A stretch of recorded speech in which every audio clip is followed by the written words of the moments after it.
My wife cheated with my friend right after our wedding, while I was building our future, so I gathered proof, filed for divorce, and left her begging for forgiveness. I was 22 at another friend's wedding. She was close friends with the bride, and I was close with the groom. They sat us together at the reception, hoping we'd hit it off. The moment I saw her, I was stunned by how gorgeous she was. When she sat down and we started talking, we quickly realized we had a ton in common. We clicked right away. We talked through dinner, and ended up dancing the night away. We drank, laughed, and lost ourselves in the moment. At some point we kissed right there on the dance floor. When we pulled apart, the bride and groom ran over, grinning and asking what was going on between us. Clearly thrilled to have played matchmakers. We just laughed and brushed it off, then went on enjoying the night. We didn't even exchange numbers when we left. But about a week later I got a text from her asking me out. The bride had given her my number. Of course I said yes, and it turned into a relationship. Things were amazing between us. Sure, we had the usual small arguments,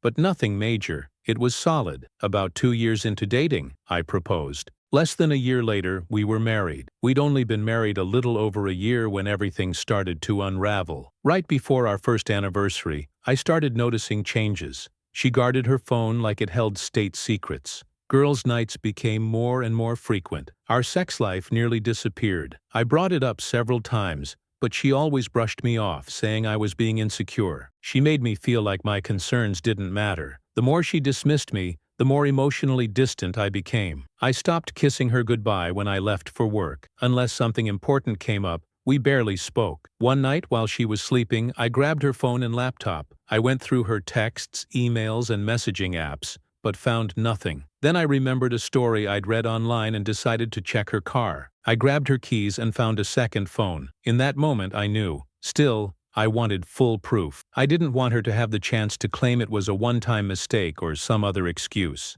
I checked the phone. Only one number was saved. I read every single message. I connected the phone to my computer and printed out every text and photo. I spent the rest of the night researching divorce lawyers. Hours passed as I sat in my home office combing through attorney bios until I found one I liked. I emailed him, but since it was Saturday, he wasn't in the office. Then I needed to know who the guy was. I typed the number into my phone, planning to call and pretend I was from Spectrum, because who doesn't have Spectrum? But then Jack's contact popped up. It took me a second to connect the dots. And when I did, I lost it. I started yelling, cursing, pacing around my office. My wife opened the door, startled. When I saw her, I shouted, "Get the fucking out!" I'd never cursed at her or raised my voice like that before. She backed out and went straight to our room. All day I stayed in my office, seething, just staring at the wall, burning with rage. Finally, I called up my buddy, the groom from the wedding, and told him I needed a drink. Asked if he'd come. He must have heard something in my tone because he immediately asked if I was okay. I said no,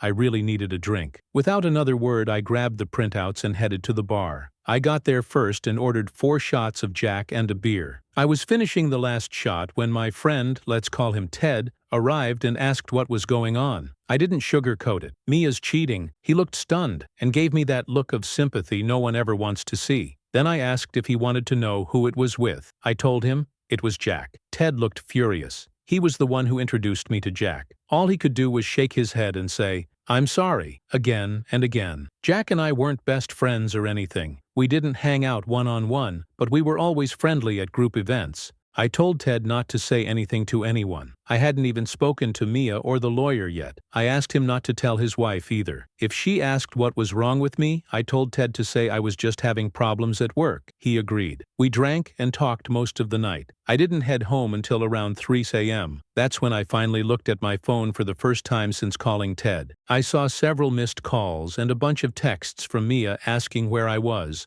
when I'd be back, and if I was okay. When I got home, she was asleep on the couch. I didn't say a word. I just went up to our bedroom and went to bed. By morning, she was in bed too. I got up, got dressed, and left the house without a word. I picked up my car, went to my office, and buried myself in work all day. I didn't return home until around 10 p.m. To my surprise, she was there waiting for me. She told me she'd made dinner and asked if I wanted her to heat it up. I said no and went straight to bed. She followed not long after, asking what was wrong with me. I told her to leave me alone, that I just wanted to sleep. She kept pushing, asking questions, trying to get me to talk. Eventually I snapped, "Mia, stop. I'm trying to sleep. Just go away." The next morning I got an email from the lawyer asking to meet later that day. I confirmed, got ready, and headed downstairs to leave. Mia had made breakfast and asked if we could talk. I made a small plate and sat down. She started rambling about how I'd changed lately and how distant I'd become. She wanted to know what was going on. I told her work was stressful, but soon it would all be over. I finished eating and left, telling her I had to go. At the office,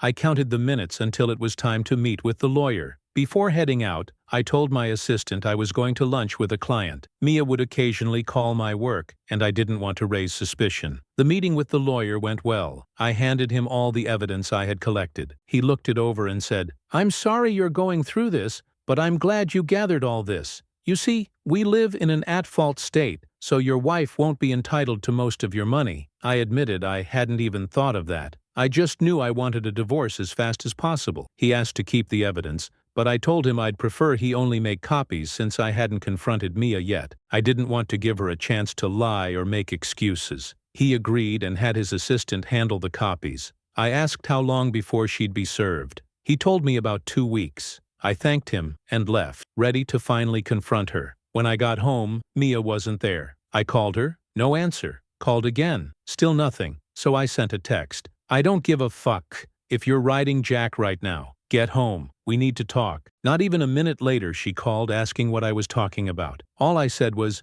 "Get home, now." She showed up about 15 minutes later. As she walked in I said, "Wow, 15 minutes? That's about the distance between here and Jack's, isn't it?" She stood there, stunned, speechless. I gave her a second to respond. "Nothing." "Well?" I asked. "Nothing to say?" She tried denying it, tried gaslighting me, spinning stories. I let her talk herself into a corner. She got flustered and turned angry, throwing insults my way. That's when I slammed my fist on the table to shut her up. Then I pulled out the stack of printouts. I held them up from the side and said, "See this? This mountain of proof I gathered on you?" One by one I laid them out in front of her. Texts, photos, everything. She started crying, begged me to stop and tried to apologize. She told me she still loved me. I said, "What happened to all that energy you had a minute ago? You were so quick to insult me. Where'd that go?" She tried to hug me. I held up my hand and said, "Don't touch me." Then she said, "Let's go to the bedroom. We can do whatever you want." I looked her dead in the eyes and said, "Sweetheart, I will never touch you again. You want to know who else has these texts and photos? My lawyer. I'm divorcing you. Now get a bag, gather your clothes,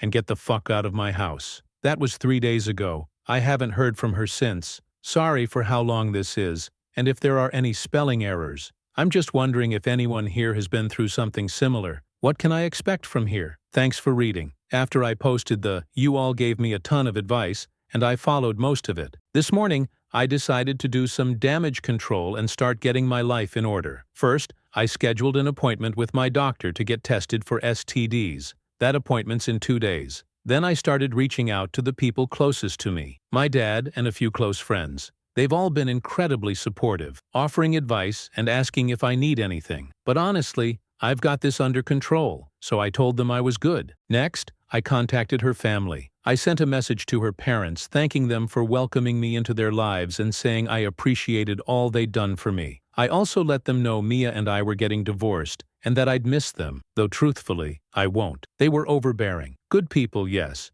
but incredibly suffocating, and I'm relieved I won't have to deal with that anymore. I told them if they had any questions they could reach out. When I didn't hear back right away, I moved on to Mia's sister. That one stung a bit. She and I had become good friends over the years, and I knew this would ruin that. I sent her a text. "Hey, I'm sorry to have to text you this, but Mia and I are getting a divorce, and I wanted you to hear it from me. Thank you. Since day one, you treated me like a brother. I'll still be around if you ever need anything." Around the time I sent that, her parents finally replied. Here's how the exchange went. Parents, we're so sorry to hear this. What happened? Why hasn't Mia said anything to us? Mia's been in a year-long affair, maybe even longer. I suspect it started before we even got married. I'm not sure why she hasn't reached out to you, but I think you should call her. She left the house, and I figured she might have gone to you. Parents, no, we haven't heard from her. We'll call her. Thanks for letting us know. Are you sure she's been cheating?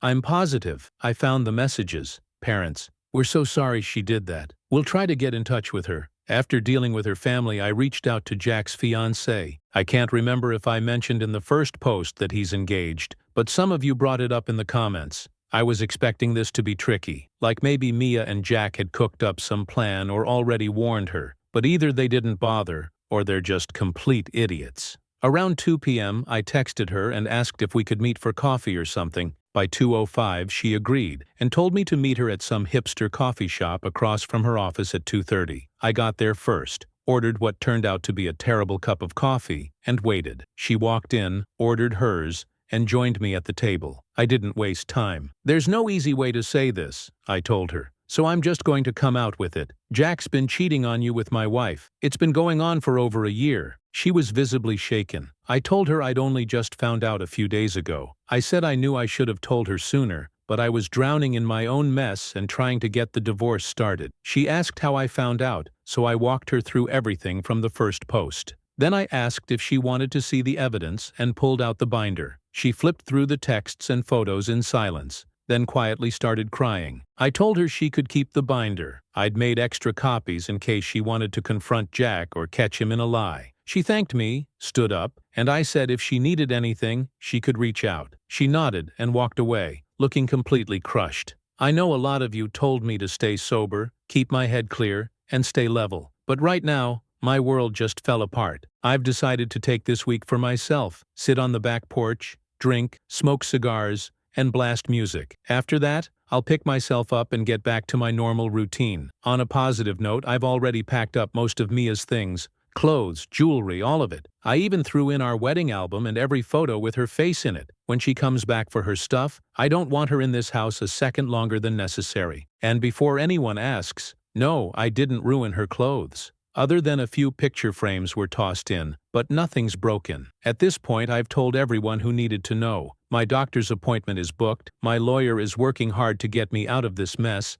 and about 90% of her things are packed up in boxes. Honestly, if she keeps her distance, this might be the smoothest divorce ever. Thanks for reading. Advice is always welcome. Hey everyone, sorry I've been MIA for a while and didn't respond to comments or messages, but I think I'm finally caught up now. So here's the update. Since the last time I posted, I've been deep in a full-blown pity party. Drinking, and more drinking. This is probably my first semi-sober moment since everything came crashing down. I don't even know how to describe how I feel. Numb, I guess, is the most accurate word. In the last update, I mentioned that I'd notified everyone, except Mia's sister, who hadn't responded yet. We were really close, and that silence kind of hurt. That night, after posting the update, I kept drinking until I passed out on my back patio, surrounded by an empty bottle and a few beer cans. I woke up the next morning to the smell of someone cooking breakfast. My first thought? Oh God, Mia came back and thinks breakfast is going to fix this.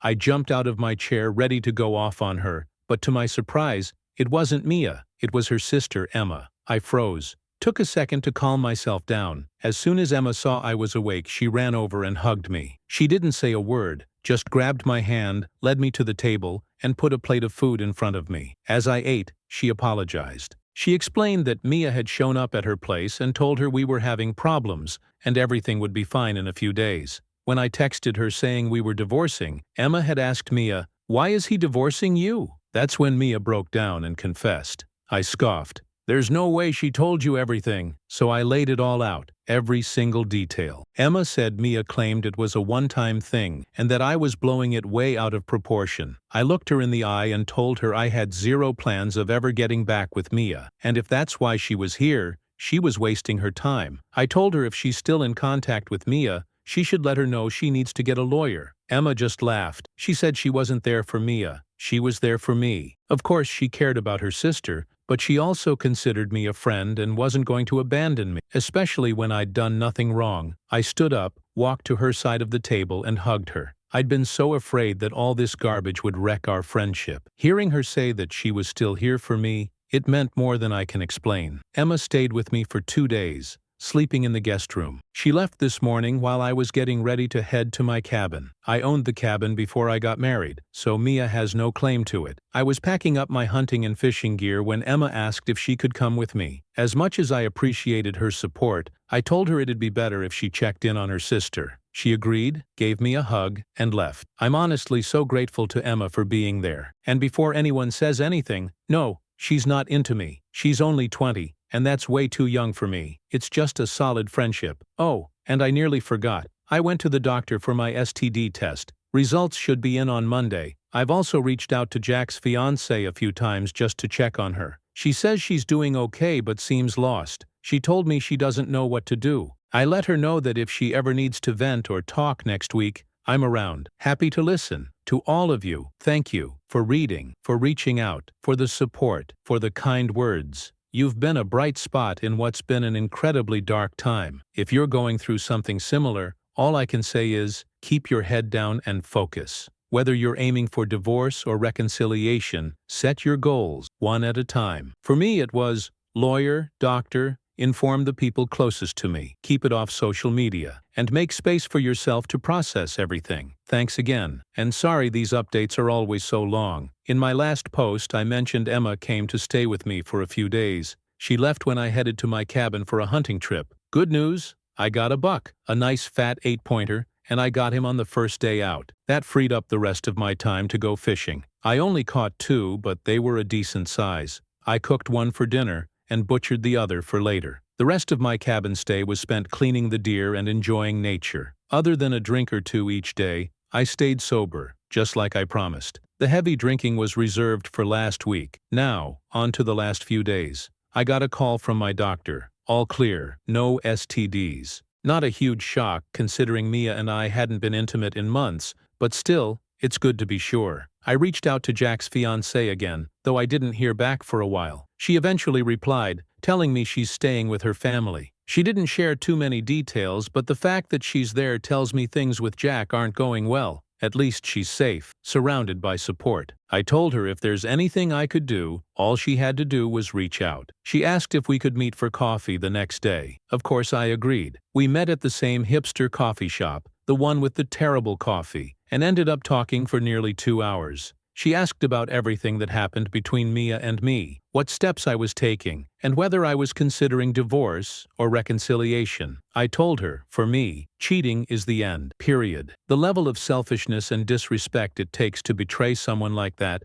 especially for an entire year, means she clearly didn't care about me. Then I asked her what she was planning to do. She admitted she was confused, that everything she believed about her relationship turned out to be a lie. She wasn't sure if she should forgive him or walk away. I told her that if she could forgive someone for cheating on her that long, she's a better person than me. She said her family was urging her to forgive Jack and move forward with the wedding. That's when I got blunt. I told her just because that's what they want doesn't mean she has to do it. I reminded her that Jack clearly doesn't respect what marriage means. He cheated on his fiancée with my wife. If that's not a red flag, I don't know what is. I told her she needed to do what she felt was right, not what others expected of her. I admitted that when I first found out, my heart tried everything to trick my brain into accepting it, into finding a way to forgive Mia, but I couldn't. I said I only talked to one person before making my decision, but even then, I'd already made up my mind. No one could have changed it. I bet when she first went to her family's house,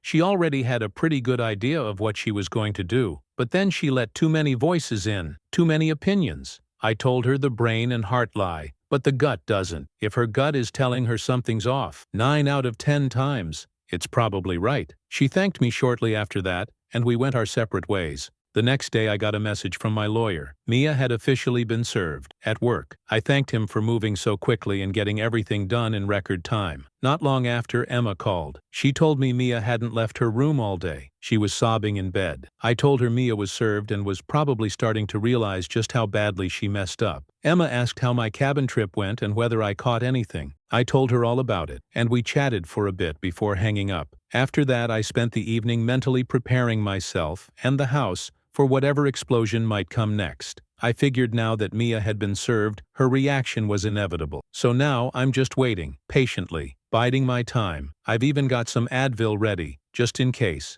Assume it's going to be a bad headache. I told my friend, and he agreed. If Mia showed up, he promised he'd race over to be a witness, just in case everything went sideways. So now I'm just sitting here, waiting for Hurricane Mia to rip through my house. If or when she does, I'll send out another update. About an hour after I posted the last update, I was still sitting at home waiting for Mia to show up and lose it. I had no solid reason to expect it, but after everything that's happened, I realized I never truly knew who she was. I checked every single camera, inside and outside, to make sure they were all working properly. Then I called my friend and told him Mia had officially been served that day. If she showed up, I needed him to get to my place ASAP. I made it clear, I am not going to jail because of this woman, and sure enough, I was right. Mia showed up, pounding on my front door, screaming at the top of her lungs to let her in. I immediately called my friend and Emma and told them to get there now. Mia was beating on the door and screaming. She was yelling my name, hurling every insult she could think of,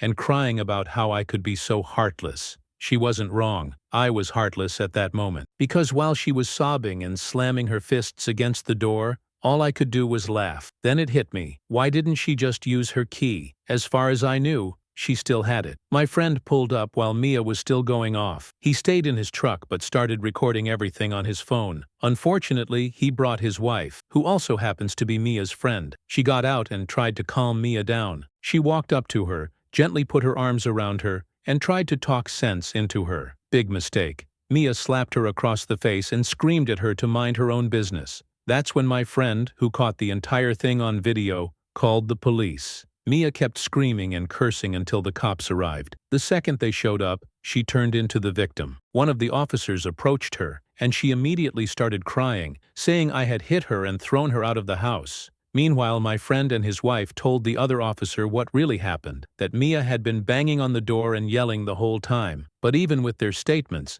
the officers couldn't fully rule anything out. Then one of the officers came to my door. As soon as I opened it, Mia pointed at me and said, "That's him! He hit me! I want him arrested!" The officer started to put me in handcuffs. I quickly told him, "I can prove she's lying. I just need my phone." He paused and said, "All right, show me." I pulled up the security footage from my outside cameras and handed it over. After reviewing it, the officer apologized for jumping to conclusions and assuming I was the one in the wrong. I told him no hard feelings. He then told me something that floored me. They had gotten 15 calls from neighbors. Apparently, during Mia's meltdown, she screamed, "He hit me," loud enough for multiple people to hear and report it. So the cops had already come in thinking I was guilty. After about half an hour of sorting things out, Mia was put in cuffs. She was charged with disturbing the peace, public intoxication, and DUI. As the police put her in the car, Emma finally arrived. She ran up to me, worried, and asked what happened. I showed her the video on my phone. Then the officer came over to give me the case number and other paperwork. Emma started asking questions about the charges, but I was exhausted, so I just went back inside. She followed and sat down beside me. She explained that she'd only stepped out of the house for 10 minutes to go to the store. When she came back, Mia was gone. Emma assumed she'd just gone to bed after drinking too much wine. We talked for a while, and she asked if she could stay the night. I told her she's always welcome. She also told me Mia would be spending the night in jail. Apparently, they couldn't bail her out until the morning. Emma said that after I went inside, she called her parents to explain what happened and see if they could help bail me out, because she didn't have the money. Emma and I shared a beer and called it a night. When I woke up the next morning, she was already gone. Said she went to meet with her parents. As for Mia, Emma, or the rest of their family, I haven't heard a word. I haven't heard from Mia since the night she was arrested, but my lawyer was contacted by hers. He'll officially be representing Mia now, so we can finally start the divorce process. I also checked in with Jack's fiancée to see how things were going on her end. We only exchanged texts, but she told me she kicked him out of her house. Her father and brother packed up all his things and dropped them off at his place. She said her dad and brother wanted to beat him down, but she asked them not to. She just wants to put it all behind her and move on. She thanked me for checking in and said her close friends are supporting her through everything. I sent her the link to my Reddit page so she could see the support all of you have given to both me and her. That Friday, the moment I got off work, I rushed home. My plan was to spend the weekend at my cabin again. When I pulled into the driveway, Emma was already there. She wanted to pick up some of Mia's things and had a list of what Mia wanted. I skimmed through the list. All but one item was already boxed up or sitting in the garage, ready to go. I told Emma flat out, I'm not touching or transporting any of it. I'm not going to be blamed if Mia wants to claim I broke or stole something. I said I'd pay for a moving company to pack and move everything, but I didn't have time to deal with it right now. I was headed to the cabin. Emma said that would be perfect and wished me a good trip. She put a box of Mia's clothes into her car, then turned around and asked if she could come with me this time. I said sure. Drop the box off, pack a bag, and meet me back here. By the time I'd gone to the store and packed up the truck, Emma had returned. I locked up the house, and we left together for the cabin. The weekend was great. Last time I went up there, I realized just how much of a hidden gem that place really is. It's secluded, peaceful, and beautiful. A spot where you can truly breathe, relax, and escape from the world. On Monday, I called a moving company. By Tuesday, 3 guys in a big truck showed up. Every box was already open, and I recorded them sealing and moving each one. I took pictures of all the furniture and filmed the movers as they loaded everything into the truck. I tipped each guy $50 for putting up with my neurotic need to document every step. Then I sent all the footage and photos to my lawyer and went on with my day. The house feels emptier now, but also cleaner, more peaceful without her stuff cluttering the space. When I first started this process, my lawyer told me not to get rid of anything that could be considered shared property, so most of the furniture is now in a storage unit. I've been sleeping in the guest room ever since Mia left, but starting today, I've been buying new furniture, stuff that's mine alone. I'll probably store most of it in the garage for now, but it feels good to reclaim the space. I don't plan on keeping the house, even if I end up being awarded it in the divorce. It holds too many bad memories. It's been a while since I last posted. I coach high school baseball, so between finalizing this divorce, dealing with Mia, and coaching my team, I've had very little free time. A lot has happened, so thanks in advance for sticking with me through this longer update. A few days after the movers delivered Mia's things, my lawyer received paperwork claiming I had damaged her belongings. She was demanding $1,500 or threatening to take me to court. My lawyer responded by sending her attorney all the videos and photos I took, every box, every piece of furniture, every moment captured as proof. He asked her lawyer to point out exactly what had supposedly been damaged. He told me this is great. Sure, it's annoying now, but it'll make her look completely unhinged in front of a judge. Apparently, Mia's lawyer wasn't prepared for how meticulous I've been. He didn't expect that I'd document everything. When I first found out about Mia's affair, I stumbled across this Reddit community. I read horror story after horror story about people getting blindsided, losing everything in divorce, getting falsely accused, being manipulated, and gaslit into chaos. And I swore I would not be another one of those stories. So I prepared myself thoroughly. I prepared myself for every possible outcome and accusation Mia could throw at me. At this point, I wouldn't put anything past her. She's been calling me once every couple of days, but I never answer. If she leaves a voicemail, I don't even listen. I just forward it straight to my lawyer. Every time I send him something, he tells me, "You are a lawyer's dream client. You listen to everything I say. You gathered a mountain of evidence on your own. I've never had a client handle things so well." He says it every time, and yeah, it puts a small smile on my face every time too. Just getting that validation, knowing I'm doing the right things the right way, helps make this nightmare a little easier to stomach. About 2 or 3 weeks ago, my lawyer told me we had enough evidence to absolutely bury her in court, but he also said it would look even better if we tried to settle outside of court first, show that we made the effort. So we scheduled a meeting a week ago at a neutral law office.